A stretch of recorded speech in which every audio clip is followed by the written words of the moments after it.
now. Hi, everyone. I'm Katherine Reay, and welcome to the 10-Minute Book Talk, where three best-selling writers talk all things books with you. Today, I'm accompanied by Rachel Linden, and Marie Bostwick is at Disney World with her grandchildren. But we have a very special treat for you all. We are here with Team W. Now, Team W is Beatriz Williams, Katherine, that's my name. Yeah. It's Karen White. Karen White. And Lauren Willig. And I'm very sorry. I tried to give Karen my name, but that's all right. I'll take it. The three of them have written a fabulous book. And I have to tell you, I have it on Audible and I'm listening to it, and it has three different narrators, which I absolutely love in a story. So you'll love reading it, but the audiobook is amazing. So welcome, you three. We are so delighted that you fit us in today, and we cannot thank you enough. I'm glad we're awake. Yeah, I've heard, yes. But I want to know, now I know that the three of you do not reveal who wrote what. It's one of the great secrets. It is so fun. I love that. I think that's so cool. But we want everyone to know a little bit about the story. So could each of you just share a tidbit? No secrets about who wrote it, or obviously things that happen in the story, but share a tidbit that you'd like readers to know.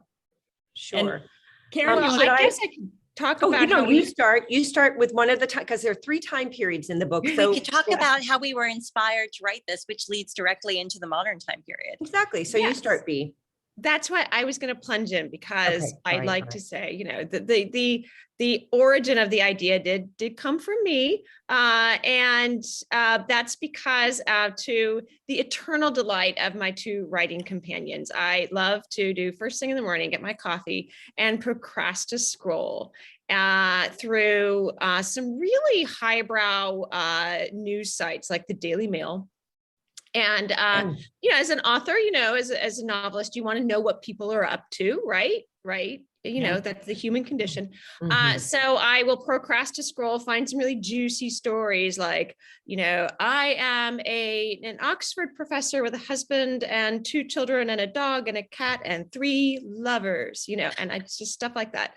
So I found this great news story a few years ago on this reality show they had in the UK. It was on like the BBC, and it was one of these, house makeover shows, but it was they would go and visit some like grand country estate that was falling apart and sort of needed indoor plumbing and central heating and a roof, and they would sort of film that thing. But it was not just the sort of house porn stuff that we all know and love, but it was also really about the families and the bickering and the history and the secrets and the resentments, long buried through the generations. I was like, oh my gosh, basically guys, like real world Downton Abbey. Exactly. Love it. And we need to set this in the United States. So, the first city you think of, town you think of when you think of iconic American, estates that many of them are now no longer in use would be, of course, Newport, Rhode Island. Yeah. Okay. Which segues.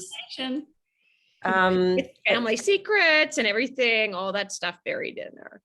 That segues us into the next time period. And by the way, the time periods we are talking about aren't necessarily the ones that we wrote, or are they? Because we like to mess with you guys. Yes, we live to. Yeah, we might have a few red herrings here and there.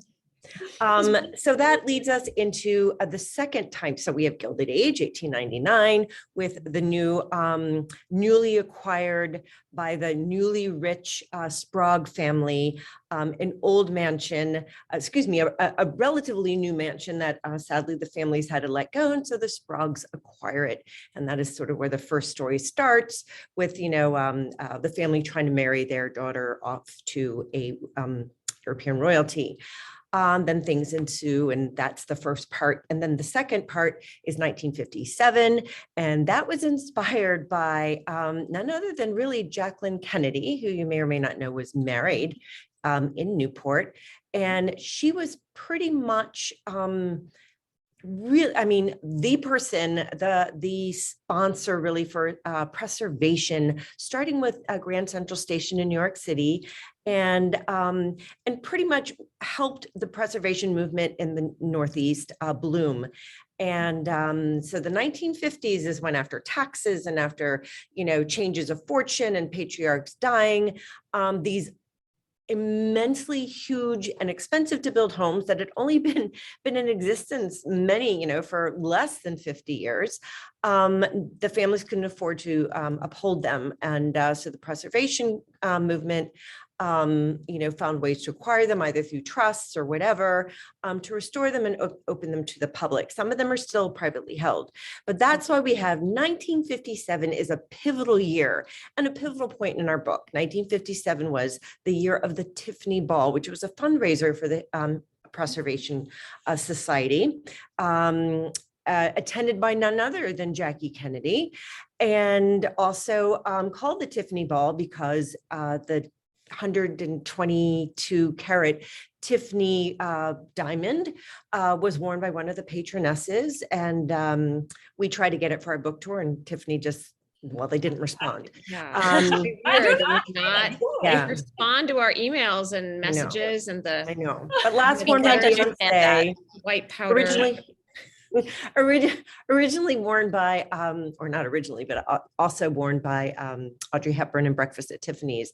But anyway, this is this grand, exciting Newport ball, really on the old scale of Newport balls. And in our story, something very, very big happens and pretty much launches the second mystery of the Sprague family into the future.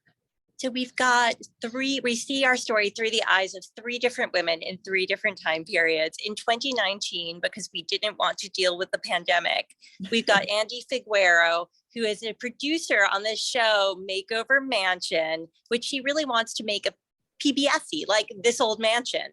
But instead, they're trying to make it real world Newport.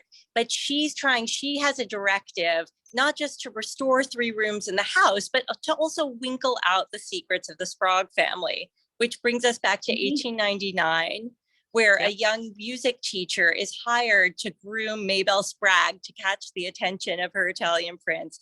And 1957, where Mabel's granddaughter, Lucky, who's returned from Mussolini's Italy and married her dissolute, womanizing, but incredibly handsome husband, where everything suddenly starts to fall apart in her life on the night of the Tiffany Ball. So those are our 3 time periods and our 3 women.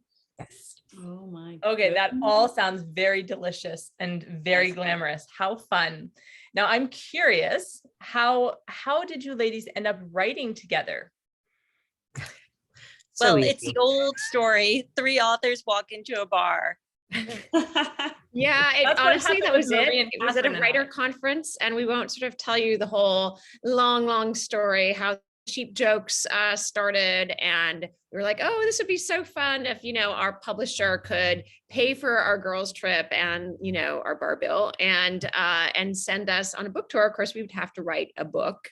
But that, at the time How hard seemed can like that be? easiest part of the whole scheme, right? We were sitting there at the bar with all the wine. We're like, yeah, we'll write a book. So that eventually became our first book, The Forgotten Room. And we had so much fun. We wrote a few more. What is this one? What does this one make? This is number 4. Number And 4. we've just finished plotting out the 5th book. So one of us has written a chapter. Woo! And And it to the others. you're all also writing your own novels and then Yes. writing this is a collaboration. I think, and we like to say that writing these books together. Oh, look. See, these are like our total author goals are simply to continue this whole racket of our publisher paying for us to go around the country together and take pictures of us drinking cocktails together, because apparently that's what Instagram wants to see. Social media. We got it. Speaking of that, I would tell you, Instagram is awash with your adventures, and it's so much fun. So you need. Well, there's 3 of us, remember? Where So you I- are now. Those are Amplification.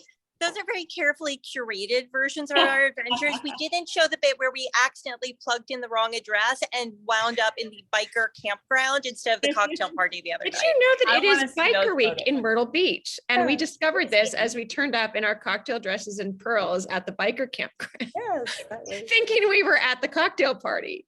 And were they didn't some show of the the picture of me musicians. sleeping in the green room about to go on because I was just so exhausted. I just passed out on the couch and they videoed it. But yes, because I have dirt on them too that I could post. So it's like, you know. There you Karen go. has this amazing ability to fall asleep like anywhere, just pass out cold. And Oh, we've that's been chronicling this for Good. And posterity. leave like the work to us, you know. Oh, stop.